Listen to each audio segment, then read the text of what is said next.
안녕하세요. 약속의 성도 여러분, 두 번째 시간입니다. 오늘은 우리가 잘 알고 있는 여리고 성 점령과 앞뒤의 그 일들을 다뤄보고자 합니다.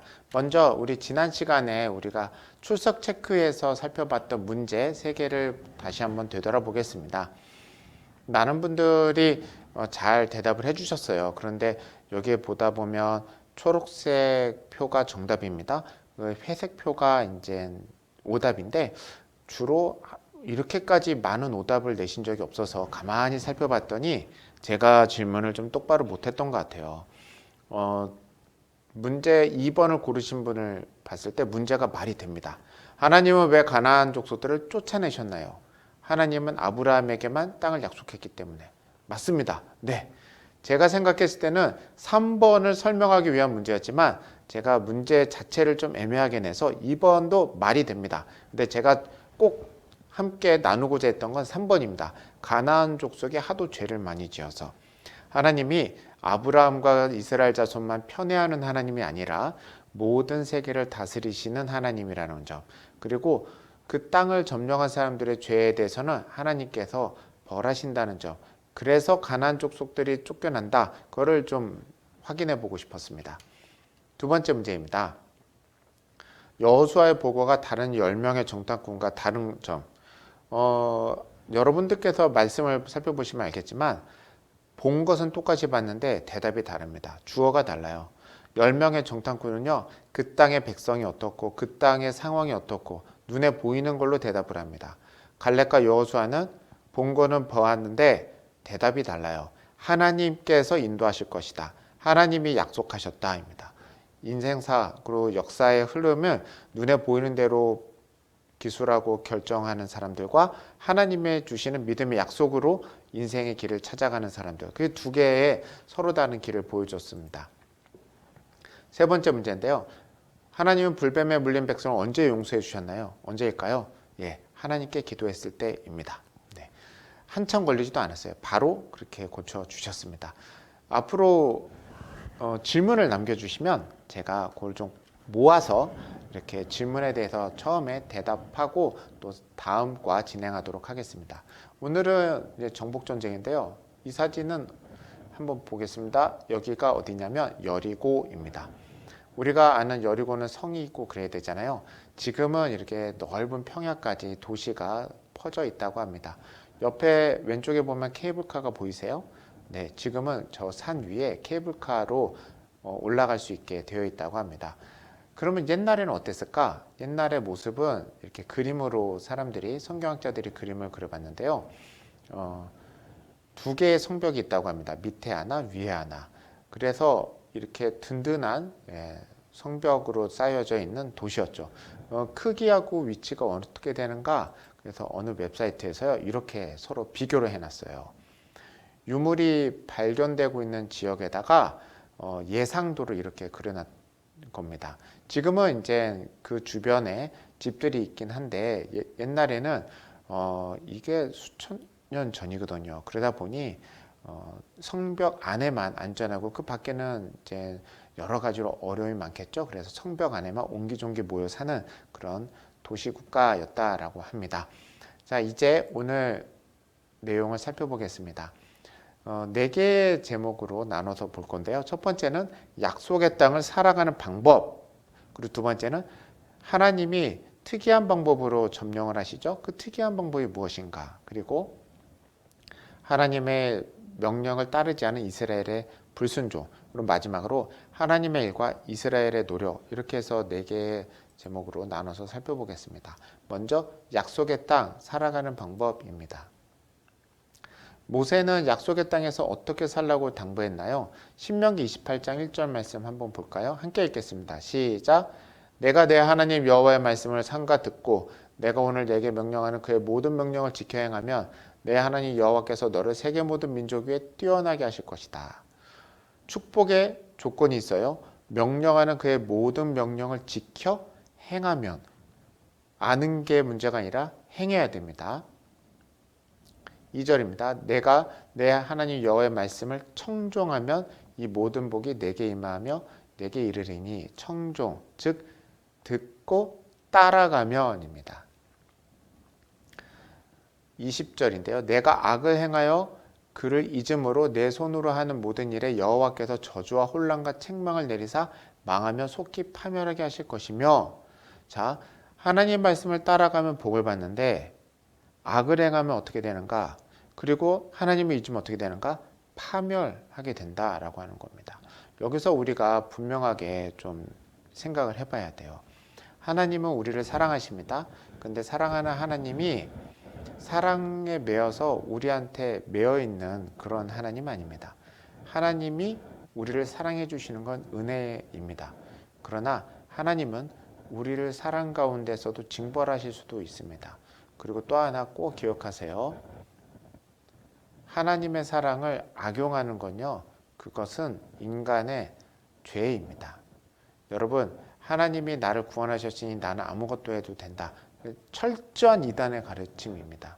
하나님께 사랑을 받았고 은혜를 받았다면 하나님을 더욱더 사랑하고 하나님의 은혜 가운데 살아가는 것, 내가 사는 방법대로가 아니라 하나님이 살라고 했던 법, 그거를 살펴보고 조금 더 살려고 노력하는 것, 그게 온전한 그리스도인의 삶입니다. 그래서 신명기는요 아주 철저해요. 특히 신명기 28장은 이 땅을 살아가는 이스라엘 백성에게 복과 저주, 이 두 가지를 정리해 놓은 책입니다.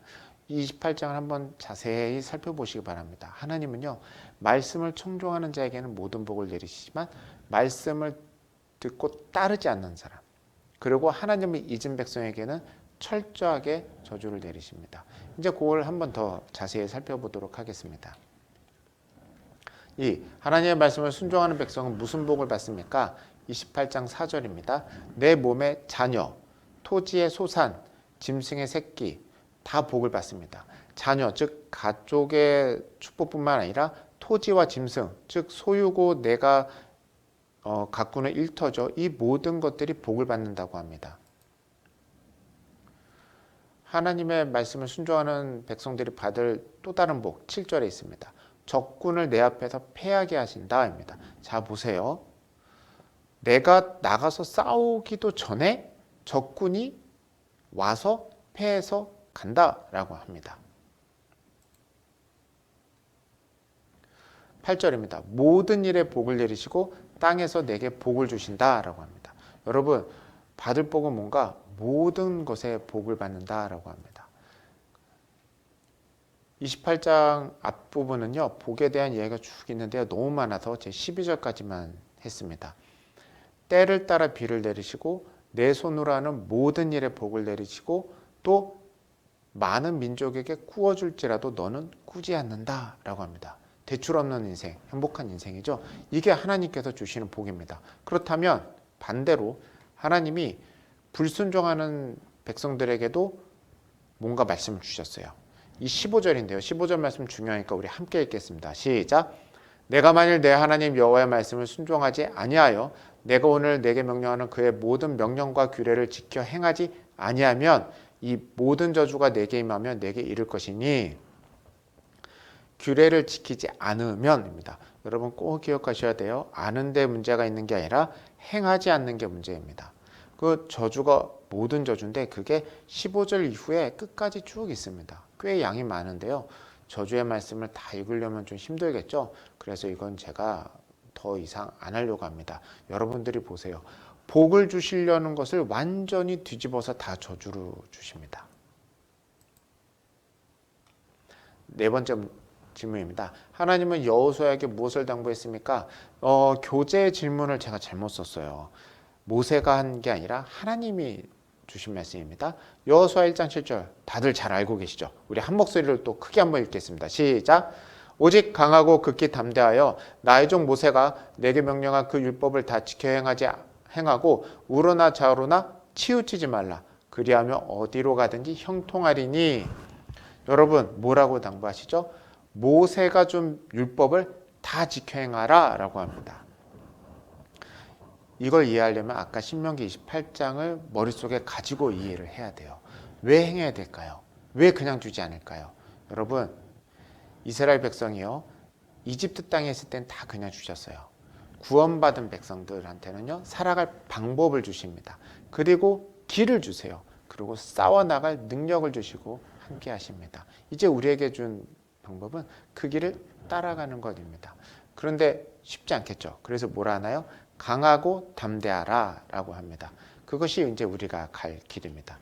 정리하면 이렇습니다. 약속의 땅을 살아가는 방법 기억해야 됩니다. 하나님의 땅이고요. 하나님이 왕이고요. 하나님의 법입니다. 약속의 땅 내게 주셨으니 내 마음대로 살겠다. 그게 아니라는 겁니다. 이게 우리가 살아가고 있는 우리나라에서의 내 삶과 달라요. 만약에 내게 어떤 땅이 주어졌어요. 그리고 그 땅에 등기부등본을 딱 대면 내 이름이 딱 적혀 있어요. 그러면 내 마음대로 할 수 있죠. 다 그런가요? 그렇지 않아요. 그 땅이 논으로 용도가 딱 정해져 있으면 농사를 져야 돼요. 그렇죠? 산, 임야로 돼 있으면 임야에 맞게 해야 돼요. 그런 한계 속에서 내가 할 수 있는 겁니다. 하나님이 주신 약속의 땅도 그래요. 하나님이 법이 있어요. 그 법 안에서 내가 자유를 갖고 있는 겁니다. 그래서 우리가 꼭 기억해야 돼요. 이 땅에 내가 가지고 있는 땅도 내 맘대로 못하게 나라의 법이 있어요. 그걸 지켜야 돼요. 그걸 안 지키면 불법이 돼요. 그런 것처럼 하나님이 주신 약속의 땅, 그것도 다 하나님이 주인입니다. 그러니 하나님의 법대로 살아가는 것, 그것이 약속의 땅을 살아가는 방법입니다. 두 번째, 하나님의 특이한 방법. 하나님이요, 참 특이하게 하세요. 첫 번째 특이한 거, 요단강 건너가기입니다. 어떻게 건너가는가?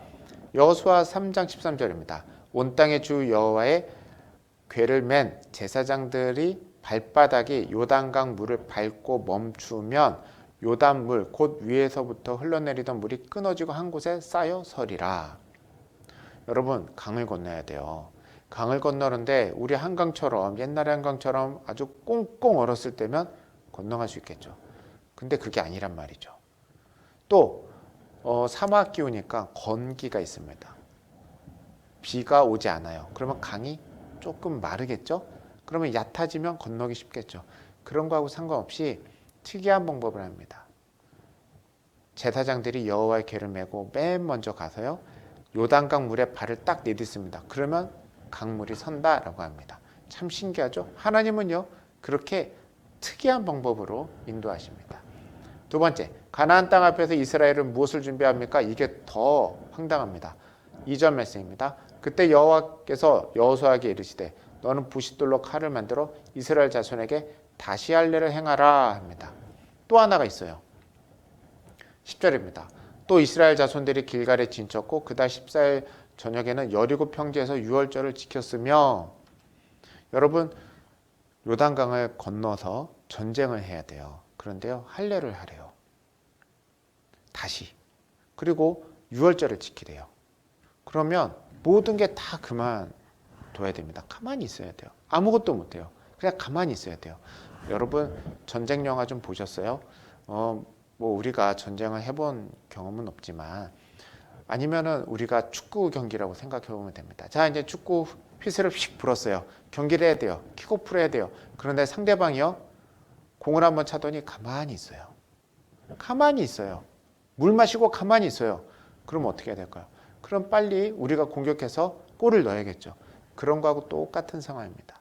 가만히 있으래요. 그러면 적군이 봤을 때는 이 첩보만 입수했으면 들어와서 습격하면 아무것도 못합니다.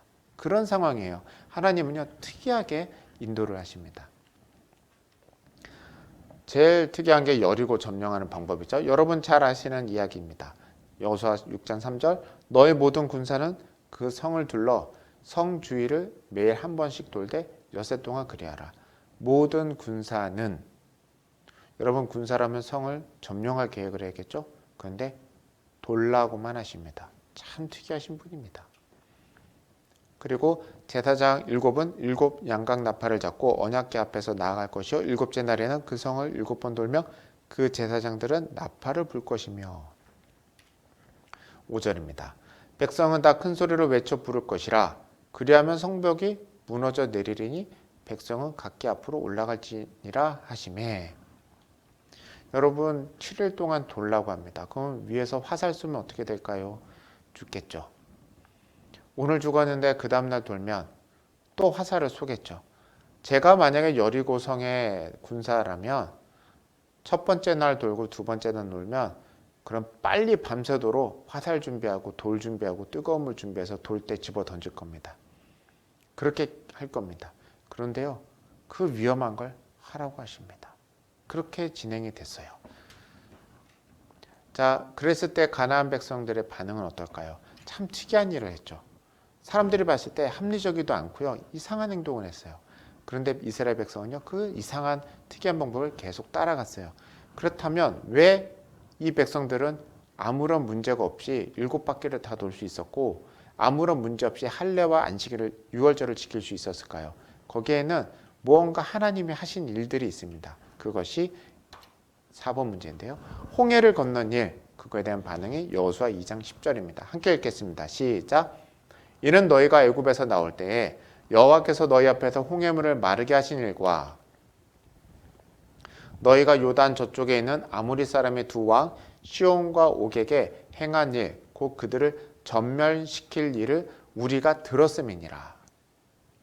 우리가 듣자 곧 마음이 녹았고 너희로 말미암아 사람이 정신을 잃었나니. 그래서 자 11절 이거 큰 목소리로 읽읍시다. 너희의 하나님 여호와는 위로는 하늘에서도 아래로는 땅에서도 하나님이시니라. 홍해를 건넌 일을 듣고 이 이야기가 나옵니다. 이것은 기생 라합이 증언을 해준 거예요. 사람들이 그 소식을 듣고 마음이 녹고 정신을 잃어버렸다라고 하는 겁니다. 두려움에 떠는 겁니다. 방법은 참 희한한 방법이었어요. 그렇죠? 그때 이스라엘 백성들도 너무 떨었어요. 그런데 소식을 들은 가나안 땅 사람들의 마음이 다 녹아버렸다라고 하는 겁니다. 그래서 라합이 하는 말, 상천하지의 하나님, 하늘 위로 땅 위로 하나님밖에 없다라는 이야기를 합니다. 그럼 이게 단가? 아니요, 또 있습니다. 요단강을 건넜습니다. 여호수아 5장 1절입니다. 요단 서쪽에 아모리 사람의 모든 왕들과 해변의 가나안 사람의 모든 왕들이 여호와께서 요단물을 이스라엘 자손 앞에서 말리시고 우리를 건너게 하셨음을 듣고 마음이 녹았고 이스라엘 자손들 때문에 정신을 잃었더라. 특이한 방법으로 건너갔죠. 그런데 할례를 하고 유월절을 하는데 아무런 공격을 받지 않았어요. 왜 그랬을까요? 여리고성을 도는데 화살 공격도 없었고 돌을 집어던지지도 않고요. 뭐 그런 일이 없었어요. 왜 그랬을까요? 하나님이 하신 일을 듣고 사람들이 두려움에 떨어서 정신을 잃었다. 즉 손을 놨다라고 하는 겁니다. 하나님이 왜 특이한 방법을 하셨을까요? 가장 완벽한 승리를 하기 위해서입니다. 여러분 40년 동안 광야에서 그냥 만나하고 메추라기만 먹어보세요. 무슨 힘이 있겠습니까? 전쟁에 능한 사람들도 아닌데 그 수많은 사람 데리고 가서 무슨 훈련을 해서 무슨 전쟁을 하겠습니까? 하나님은 약속의 땅을 믿음의 방법으로 순종하면 들어갈 수 있게 길을 열어주셨습니다. 자, 우리 5번째 질문입니다. 특이한 방법을 사용하신 이유 3장 7절 함께 읽겠습니다. 시작. 여호와께서 여호수아에게 이르시되 내가 오늘부터 시작하여 너를 온 이스라엘 목전에서 크게 하여 내가 모세와 함께 있었던 것 같이 너와 함께 있는 것을 그들이 알게 하리라. 핵심은 뭔가? 너와 함께, 즉 여호수아와 함께 하는 그 정도가 아니라 이스라엘 모든 사람이 함께. 결국 하는 건 왜 특이한 방법을 하는가? 이것이 하나님의 하시는 일이다라는 걸 사람들이 알게 하기 위해서입니다. 여러분 하나님의 땅입니다. 믿음은 신앙생활은 하나님의 세계입니다. 그러니 하나님의 방법을 따라가야 됩니다. 그랬을 때 하나님께서 우리와 함께 하십니다. 결론입니다. 하나님의 특이한 방법, 하나님의 일은 하나님의 방법으로입니다. 우리 신앙생활할 때도 이거 꼭 지켰으면 좋겠어요. 하나님의 일이다, 교회 일이다, 신앙생활이다. 하나님의 방법을 따라가는 게 가장 정확한 길이고 다른 길은 인간의 길, 그건 하나님의 도움을 받기 참 힘들어집니다. 자, 세 번째, 이스라엘의 불순종. 하나님이 이렇게까지 해주셨는데 불순종했죠? 우리가 잘 아는 아이성 이야기입니다. 아이성 정복에 실패한 이유, 그들은 소수이니 우리 모든 백성을 그리로 보내어 수고롭게 하지 마소서. 원래라면 작전은 하나님께서 여호수아에게 이렇게 해라 라고 합니다. 그런데 지금 사람들이 와서 보니까 아이성이 사람이 적어요. 여리고성에 비해서 너무 적은 거예요. 그러니 이 정도는 우리가 할 수 있습니다 라고 해서 그렇게 진행됐습니다. 결론은 패했습니다. 자, 아이성 정복에 실패한 또 한 가지 이유는 이스라엘을 범죄하여 진멸하라고 했는데 조금 챙겼어요. 그래서 문제가 생겼습니다. 여러분, 하나님의 일은요, 진짜 하나님의 방법으로 해야 됩니다. 기다려야 되고요. 하나님의 방법이 무엇인지 알 때까지 조금 조심해야 됩니다. 또 한 번의 문제가 한번 생겼죠. 여호수아와 족장들이 실수를 합니다. 기브온 사람들을 용서해 줬는데요. 왜 속았는가? 여호수아 9장 14절에 이렇게 얘기합니다. 중요한 말씀입니다. 함께 읽겠습니다. 무리가 그들의 양식을 취하고는 어떻게 할지를 여호와께 묻지 아니하고 15절입니다. 여호수아가 곧 그들과 화친하여 그들을 살리라는 조약을 맺고 회중 족장들이 그들에게 맹세하였더라. 여러분, 기브온 사람들이 와서요 속였어요. 가나안 땅 족속이라면 기필코 죽일 테니까 다른 데 사람이라고 속여가지고 화친 조약을 맺도록 완전히 속였어요. 근데 속았는데도 불구하고 하나님이 질책하시는 거예요. 이유는 무엇인가? 묻지 아니하고입니다. 사실 목사인 저도 똑같습니다. 익숙한 일, 생각대로, 습관대로 진행됩니다. 여기에 중요한 게 있어요. 하나님께 묻지 아니하고 안 묻고 내 맘대로 한 거는요. 하나님이요. 도와주지 않는 이런 일을 경험하게 됩니다. 여기서 우리 두 가지 경우를 좀 살펴볼게요. 왜 문제가 되는가? 민수기, 즉 모세가 쓴 율법책에 이렇게 써 있어요. 그는 제사장 엘르아살 앞에 설 것이며 엘르아살은 그를 위하여 우림의 판결로서 여호와 앞에 물을 것이며 그와 온 이스라엘 자손 곧 온 회중은 엘르아살의 말을 따라 나가며 들어올 것이니라. 제사장을 세웠어요. 우림이라는 뭔가를 줬어요. 그래서 결론이 뭔가? 제사장이 하나님께 묻고 그 대답을 백성에게 주면 행하는 겁니다. 모든 일은 이렇게 돼요. 이스라엘 민족과 관련된 일은 다 이렇게 돼야 돼요. 그런데 여호수아하고 족장들이 완전히 속고 묻지 않은 것, 그게 핵심입니다. 다윗은 어땠는가? 이에 다윗이 여호와께 묻자 이르되 내가 가서 이 블레셋 사람을 치리이까? 여호와께서 다윗에게 이르시되 가서 블레셋 사람들을 치고 그 일날을 구원하라 하시니. 여러분, 다윗이 블레셋이랑 전쟁 한두 번 했습니까? 아니요. 블레셋 전쟁하면요 다윗 따라갈 사람 없어요. 골리앗을 이겼잖아요. 그런데 계속 물어요. 계속 묻습니다. 계속 묻습니다. 끊임없이 묻습니다. 다윗도 똑같아요. 안 물어봤을 때 사건 사고가 다 터졌습니다.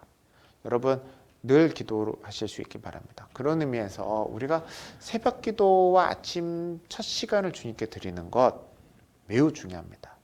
내가 오늘 이렇게 살아갑니다. 내가 이번 주에 무슨 일이 있습니다. 주일 예배에 오시면 한 주 동안 있을 일 하나님께 구하고 아침 첫 시간 주님께 기도하고 새벽 예배 있다면 오늘 이러한 일이 있습니다. 주님께 구하고 주님 지혜를 주시고 선한 길이 아니면 돌이켜지게 해주시고 악한 길이라면 기필코 막아주시고 선한 길이라면 형통하게 해주시옵소서. 우리가 그렇게 기도하는 좀 지혜를 가지고 신앙생활 계속 이어갔으면 좋겠습니다. 자, 3번입니다. 이스라엘 백성이 땅을 점령할 수 있는 방법. 여호수아 7장 13절입니다. 너희를 위하여 스스로 거룩하게 하라. 거룩하게 하는 게 방법이에요. 13절 하반절의 끝에 보면 너희가 그 온전히 바친 물건을 너희 가운데서 제하기까지는 내 원수들 앞에 능히 맞서지 못하리라. 죄를 가지고는 결코 하나님의 전쟁에서 승리할 수 없다라는 이야기입니다. 여러분, 그래서 회개가 참 중요해요. 해도 계속 회개를 하게 되죠. 여러분, 얼굴 닦을 때 어제 닦았다고 오늘 안 닦는 사람 없습니다. 코로나 시국에 손을 하루에 몇 번 씻으세요? 계속 씻으시죠? 똑같습니다. 그냥 죄가 코로나 바이러스다 생각하면 아주 쉬운 것 같습니다. 철저하게 마스크 쓰잖아요. 계속 손 닦잖아요. 이유가 뭘까요? 죽지 않고 잘 살려고. 코로나 안 걸리려고 그러잖아요. 내 영혼이 잘 되고 내 영혼이 살아있고 성령 충만하기 위한 유일한 방법, 죄를 보이는 대로 싹싹 씻어내는 겁니다. 여러분, 늘 회개 기도가 내 삶 가운데 굳건히 자리 잡혀 있기를 바랍니다. 정리했습니다. 이스라엘 불순종, 알면 순종하고 모르면 묻기. 여러분, 모르면 제발 우리 함께 묻고 갔으면 좋겠습니다. 하나님께 묻기 힘들면 주변의 신앙의 우리 성도들, 교우들 함께 묻고 함께 서로 지혜를 중보하며 나아갔으면 좋겠습니다. 네 번째입니다. 하나님의 일, 이스라엘의 노력. 자, 이제 여호수아 10장에 있는 한 가지 일인데요. 여기서 우리가 좀 봤으면 좋겠어요. 10장에서 전쟁의 표현들이 아주 절묘한데요. 하나님이 과연 전쟁을 하실까요? 사람이 할까요? 한 문장 한 문장 하나님의 일인지 이스라엘의 일인지를 보겠습니다. 제가 파란색, 하늘색으로 표시한 건 하나님이 하신 일이고 사람이 하는 일은 진한 초록색으로 표시했습니다. 10장 8절 말씀입니다. 그때 여호와께서 여호수아에게 이르시되 그들을 두려워하지 말라. 내가 그들을 내 손에 넘겨주었으니 전쟁하기 전에 하는 것 하나님께서 손에 넘겨주었다. 즉 승리를 이미 확정지었다라는 겁니다. 넘겨주었다. 과거형이에요. 하나님은 승리하게 하실 것이다가 아니라 이거는 너한테 넘겨졌다라는 겁니다. 그러니 이 전쟁은 누가 하는 일이에요? 하나님 일입니다. 9절입니다. 여호수아가 길갈에서 밤새도록 올라가. 그렇다고 여호수아가 가만히 있었는가? 아니요. 밤새도록 정말 여호수아만 올라갔겠습니까? 군사 다 간 겁니다. 밤새도록 정말 힘들게 애써서 수고한 겁니다. 10절입니다. 여호와께서 그들을 이스라엘 앞에서 패하게 하심으로 하나님께서 적군이 패하게 하셨습니다. 그러면 이스라엘 사람들은 가만히 지켜보고 있었습니까? 아니죠. 여호수아가 그들을 사륙하고 추격하여. 여호수아는요 전쟁을 정말 열심히 했어요. 11절입니다. 여호와께서 하늘에서 큰 우박덩이를 내리심에 그들이 죽었으니 여호와께서 어떻게 도우셨는가? 우박덩어리를 쏟아 부으셨습니다. 재밌는 표현이 있어요. 보라색인데요. 이스라엘 자손의 칼에 죽은 자보다 우박에 죽은 자가 더 많았더라. 자, 전쟁은 누가 합니까? 하나님도 하시고요. 사람도 합니다. 전쟁은 누가 이기게 하십니까? 하나님이 하십니다. 그럼 우리는 뭡니까? 이게 헷갈려요.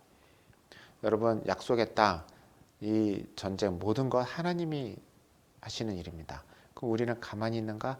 그게 아니다라는 게 제일 중요한 겁니다. 하나님이 계획하시고 하나님이 인도하시는 데에 따라 우리는 최선을 다하는 겁니다. 아무리 하나님의 일을 하더라도요. 우리가 가만히 있고 안 하면요. 이 땅 가운데 아무 일도 안 일어납니다. 그럼 어떻게 될까요? 하나님은 다른 사람을 찾으실 겁니다. 자, 이제 그 다음 이야기 더 읽겠습니다. 12절입니다. 여호와께서 이스라엘 자손에게 아모리 사람을 넘겨주셨다랍니다. 그날에 여호수아가 여호와께 이르되 이스라엘 목전에서 이르되 태양아 너는 기본 위에 머무르라 라고 합니다. 하나님께서 넘겨주셨어요. 그럼 가만히 있는가? 아니요. 여호수아는요 정말 최선을 다했어요. 어느 정도인가? 이게 거의 클라이막스입니다. 하나님께 간구를 해요. 하나님이 이기게 하신다 했으니 적당히 하면 되잖아요. 여호수아가 적당히가 없는 거예요. 이기게 하신다 했으니 이기는 결과를 볼 때까지 끝까지 최선을 다합니다. 아이성의 실패 봤잖아요. 한 명도 남기지 않고 싹 다 죽이려고 애씁니다. 그래서 어떻게 하는가? 태양아 머무르라 라고 합니다. 왜? 해가 지면 전쟁을 더 못하거든요. 지금 기세가 올라 있거든요. 지금 끝을 내야 되거든요. 그러니까 하나님께 간구하기를 태양을 붙잡아 주십시오 라고 합니다. 여러분 참 대단하지 않아요? 태양만 붙잡아 주면 시간만 더 준다면 자기가 끝을 낼 수 있다라는 확신과 헌신 가지고 하는 기도입니다.